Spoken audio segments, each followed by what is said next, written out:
your number one startup risks, right? And in why traction, your number one startup risks, we'll deep dive into why most startups fail after building and not before. Okay, so why most startups fail after building and not before. Um, the second point that we'll be talking about is what is a traction channel, and we'll talk a little bit example from Paystack, example from Jumia, from Dropbox, from Airbnb.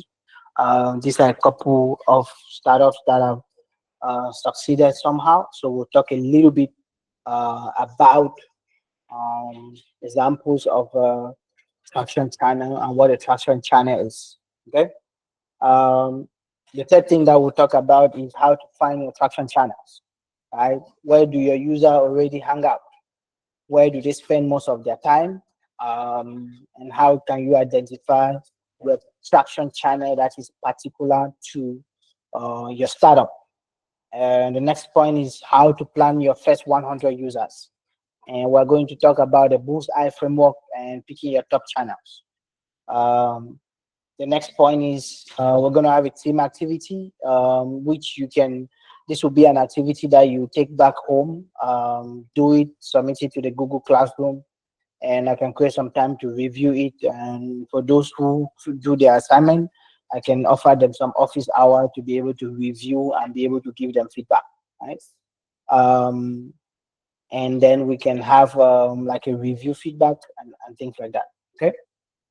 So without any wasting more time, I'm going to dive deep into it, right? And as we go forward into this workshop, I want you to keep this diagram in your mind because you see it in multiple places. Um, but from those who have been building startups, those who have been building companies from many years ago, there are 19 traction channels that exist, which are conventional traction channels. And this is where you can get your users. There are 19 of them. And the goal is that for each startup, you need to figure out one, two, three, four that will work for your startup, that will work for your business, that matches with your customer persona of where your users are always hanging out. So these 19 traction channels is not there for you to be able to use all of them. It is there for you to be able to drill down and figure out which are the ones that are going to work for your startup. Some startup or some businesses have one or two, some have three, four, or five, some have multiple. Some businesses have all of this channel. But having all of this channel as a small company, as a small startup, can be an uphill task because managing all of them takes an exorbitant amount of investment. So the goal as a startup is to figure out what three traction channels will work for you, and how to be able to maximize that and be able to run with it. Okay. Um, but before we get into the 19 traction channels that are available as standards to startup out there, the first question is, why is traction your number one risk as a startup? I believe that you've heard investor ask you, what is your traction, right? Um, I believe that you've had investor ask you, what is your traction? So today we're talking about why traction is your number one risk in building your startup. The reason for that is because most startups fail from lack of customers, not lack of code. Today it's becoming really simple for everybody to write code. There are AI tools that exist. Engineers leave engineering school and write code, but startups fail because they did not get the required customer to pay them. They require money for them to stay sustainable. Or people did not just use your product. They don't fail because of lack of code, right? And one key aspect to pick out of this is a famous quote from Y Combinator, which is a very standard um, startup accelerator. They always tell the startup, make something people want, then prove it by getting them. So the first thing is that you need to make something that people want. The second thing is that you need to prove that people want it by getting the people to use it. And when you enter into Y Combinator, that is the statement, or that is the language that gets into your head as a startup. So as a startup, as somebody that is running a project or a small business, your number one risk is traction. Not getting traction or not getting enough traction means that you don't get customers. And when you don't get customers, your business is going to die. And always remember that as a startup, you need to make something that people want. Then you need to prove it that people want it by getting them to use the something, or to use your application, or to use your service, or to use your business. And as we complete this number one risk for startup, I want you to remember this quote. Always remember that a brilliant application with 3 users is still a hobby, right? If you cannot get traction and you have a beautiful application, then you're not running a business. You have a hobby. A brilliant app with 3 users is still a hobby. Remember this quote, and always remember that traction is your number one risk. And if you don't get it as a startup, you are going to die. A traction channel is a repeatable path to get customers or users. It's a path, all right? A traction channel is a repeatable path to get customers. Remember some keywords. It is repeatable. It means that if you go through that path, you will always get customers. You will always get users. So it is repeatable. A repeatable path to get customers or users. The second point about a traction channel is that it is not a one-time push. A traction channel is where you consistently find users for your startup or your product. And like I said in my previous slide, there are 19 traction channels that exist for startups that are building products or services to be able to follow. And these are all channels that you can get users or customers. One of them is viral marketing. 2 of them, the second one is public relations. The third is unconventional PR. The fourth one is SEM. The fifth is social and display ads. You have offline ads. You have SEO, content marketing, email marketing, engineering as marketing, targeting blogs, business development, sales, affiliate program, existing program, trade shows, offline event, speaking engagement, community building. These are all the channels that exist as traction channels, and there are 19 of them. Okay, and remember, as a startup, the goal is not to use 19 traction channels. When you're a big company, sometimes big companies use all of this. But as a startup that is trying to build their product and take it to the market, the goal is to find 1, 2, 3 channel that work the best for you, and it is your traction channel, and be able to implement it. How do you find out that this traction channel is what works for you out of the 19 traction channels that exist? We use the Bullseye framework, which is the traction channel Bullseye framework. And the goal of this framework, it has 3 stages. The outer circle is for you to brainstorm all possible channels that exist. So you have all the 19 of them. The middle channel is for you to test the top 3 channel that is working for you. And the last one in the middle is to focus on the winner, right? You might have 3, but you have to focus on the winner.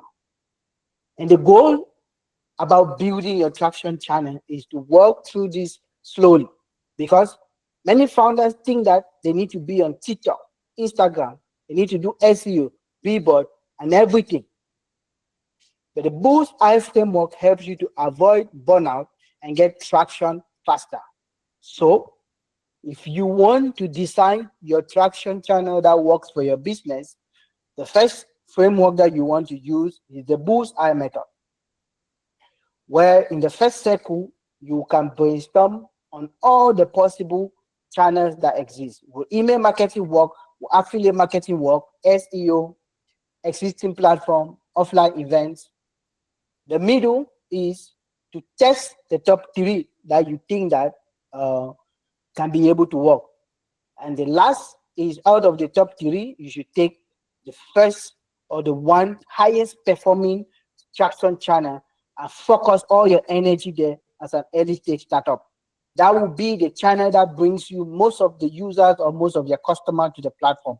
And every time you go there and you increase resources to grow that particular channel, what happens is you are always getting more users.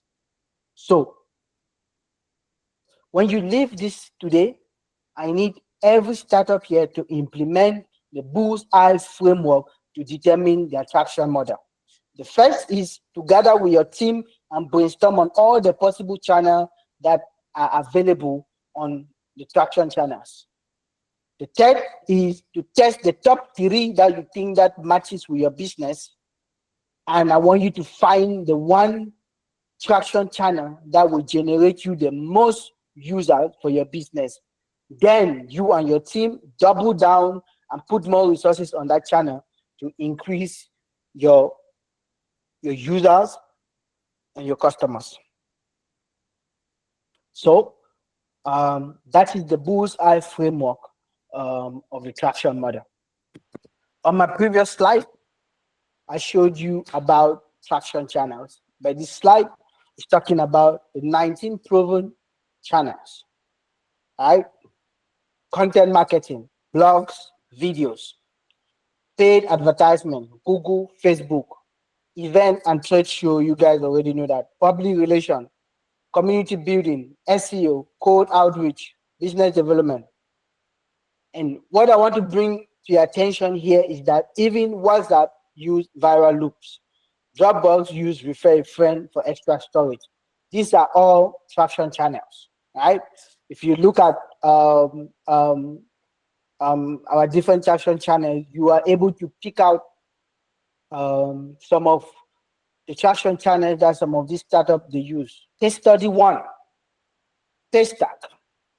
I want to tell you some of the key moves that Paystack used when they launched to build their structure, to build their traction channel, right? The first thing is that Paystack focused on developers first. Remember, Paystack was building a platform that allow small businesses in Africa collect payment.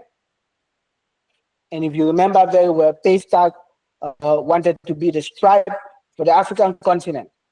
And they were later on bought by Stack for 200 million US dollars. The first thing that Paystack did was that they focused on developers first. And the traction channel is that they were hosting small hackathons with developers to teach developers how to integrate the Paystack API to anything that they were building. Whether you were doing a WooCommerce, Paystack will host hackathon to show you how to integrate your WooCommerce website. Paystack will show you how to integrate. And when they build a big developer community that understood how to integrate Paystack API into different platforms for small businesses, that was it, right? When you approach developers, the first integration tool that developers will be able to do to receive payment was to connect Paystack. Paystack created development content to show people how to integrate payments in Nigeria. And this was focused on the dev community. They did not start with big brands, or they did not know dev were the gateway. They did not start with big brands, go after big companies to be able to adopt their API to use. Paystack understood that developers were the gateway to adoption.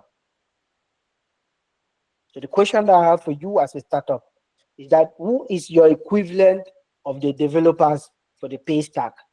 What is that channel that you know that when you open that channel, everything else open? What is the one channel based on your Bullseye strategy, your focus, that you know that if you put all your resources in the beginning of your business, that is going to open door to everything else? Who are your equivalent of the developers of Paystack? Okay. And this case study is there because it's a very, very successful case study that worked, and this company exited and had a really big acquisition. Case study 2, Jumia. Move. Jumia spent tons of hundreds of thousands of dollars on paid ads. They also had offline activation, motorcade, market day promos. They had affiliate schemes. Right? These are finance intensive model for traction channel. Unlike that, Jumia to win. Paystack went through one channel, which was developer, which they knew it was going to open up the gateway. Jumia put a lot of money on ads and all of that. And if you realize, Jumia is still struggling up to today in Africa because they spend a lot of money to win the market and move fast, but they do not keep the market. So after this case study, my advice to you is to think about your business type. If it is hyperlocal e-commerce, these tactics might work. If for B2B SaaS, probably it's not going to work. But think about your business type carefully and choose the traction channel that's going to work for your business. How do you find your traction channels? To find your traction channels, you need to ask yourself some questions. Where does your customer already spend time? What do they read? Who do they follow? What events do they attend? What groups are they in? Where does your customer already spend their time? The first one is, what do they read? Who do they follow? What events do they attend? What groups are they in? If you can answer this question, then it gives you an idea of where you can find your traction channel. And if you look at the diagram on the right, traction thinking, you go with the Bullseye method, you test all the channels systematically to identify one most optimal traction channel for your business. Focus 100% on mastering this channel and its strategies and tactics. That is the method that we have used to validate our traction channel. The 19 traction channels. To find your traction channel, you need to ask yourself questions about your customer and where they already spend their time. You need to ask yourself the 4 most important questions. What do they read? Who do they follow? What events do they attend? And what groups are they in? And using the Bullseye method, you test all your channels systematically to identify one most optimal traction channel for your business. Answering the question on your left will give you an idea on how to shortlist the traction channels that you want to test and come up with the first or the number 1 channel that is most optimal for your business. And that is how you find your traction channel.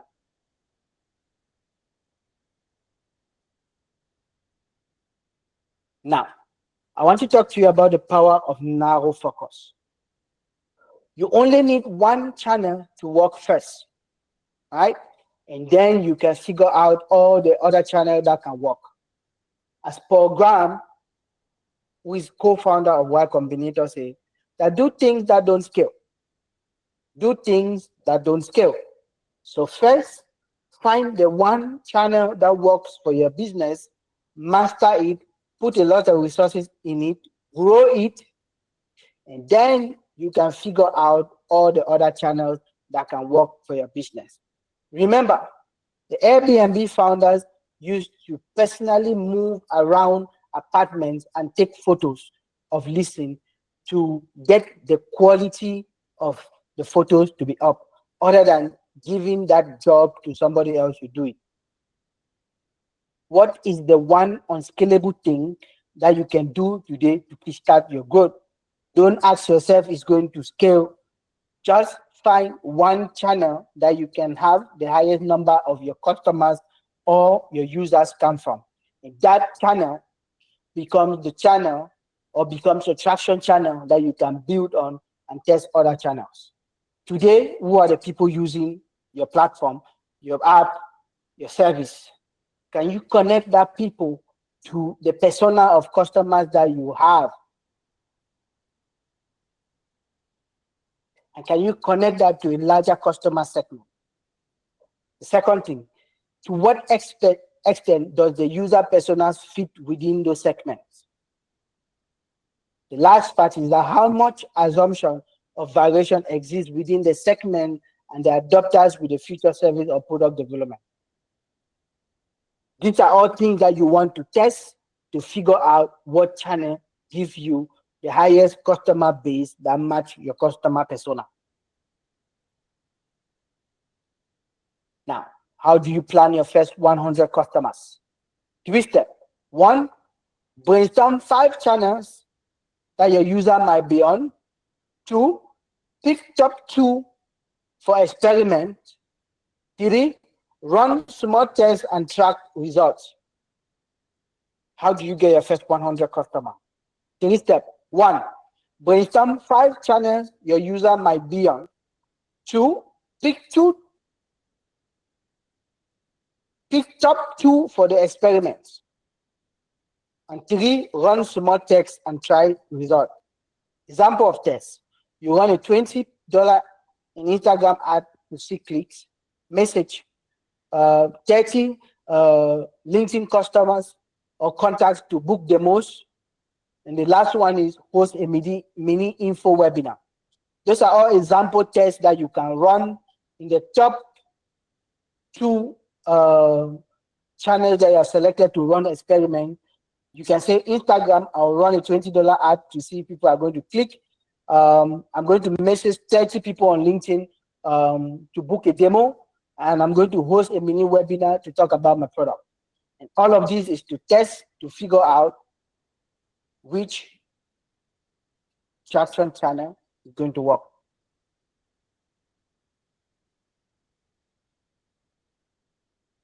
And this is how you design your experiment. You need to structure it. You choose the channel, you choose the hypothesis. Yeah. You choose the channel, you choose the hypothesis, you choose the metrics that you are going to measure it. Is it the percentage of clicks, likes? Is it the percentage of subscription? You select a timeline, which is it 2 weeks, 3 weeks? And what is the result, right? The goal is to write something small you can execute in 2 weeks. And there are 2 things that you want to find out. Does this match where your users actually are? 1, how could you test this cheaper or faster? These experiments that you are running, these are the questions that you want to ask yourself. You want to ask yourself this question: does this match where your users actually are? When you run the experiment, you need to answer if this experiment on this channel match where your users actually are. 2, how could you test this particular channel cheaper and faster? You can run this experiment every 2 weeks with different channels to figure out if that channel, if your users are found on that channel, or how fast can you test and how cheap can you test. So, to recap, I've talked about why traction is your most important risk to watch out for. If you do not have traction as a startup, your startup cannot survive. It is going to fail. Startups don't die because of lack of code. They die because of lack of traction. There are 19 traction channels that exist. For you to be able to select the traction channels that work for you, you use the bullseye strategy, where you have the 19 channel, you shortlist it to 5, you shortlist it to 2, and you figure out experiments that you can run and test. And how do you design experiments? You have the structure of the experiment here. The channel, the hypothesis, example of the channel is Instagram. The hypothesis is if you send out videos about your product, if you send out testimonials about your product that people are using, is going to make you to have more users. More users will click it and go and subscribe to your product. And that means that in the space of a 2 weeks campaign on Instagram, driving people to go and use your app, you are going to have at least 100 new users, right? The metric is the number of new users. The timeline is 2 weeks. The result is 200 new users. As the structure of an experiment, you run that every 2 weeks to figure out if Instagram is the channel, your traction channel. Is Instagram the channel where your users are found? And can you test and go further, cheaper and faster on Instagram? You need to do that through the 19 different traction channels to figure out what is going to work for you. And remember, if you don't get traction as a startup, you don't get users, you don't get revenue, no investor is going to invest in your business, and your business is going to eventually die. So today, when you leave this webinar as a startup, I want you to remember that for a business, your number one focus is traction. How do you get new customers, new users, and how do you find channel that you can increasingly get more customers every time that you go to that channel? And when you have that channel, you focus all your resources on to build it to become the biggest place where you get the people to use your product or your service.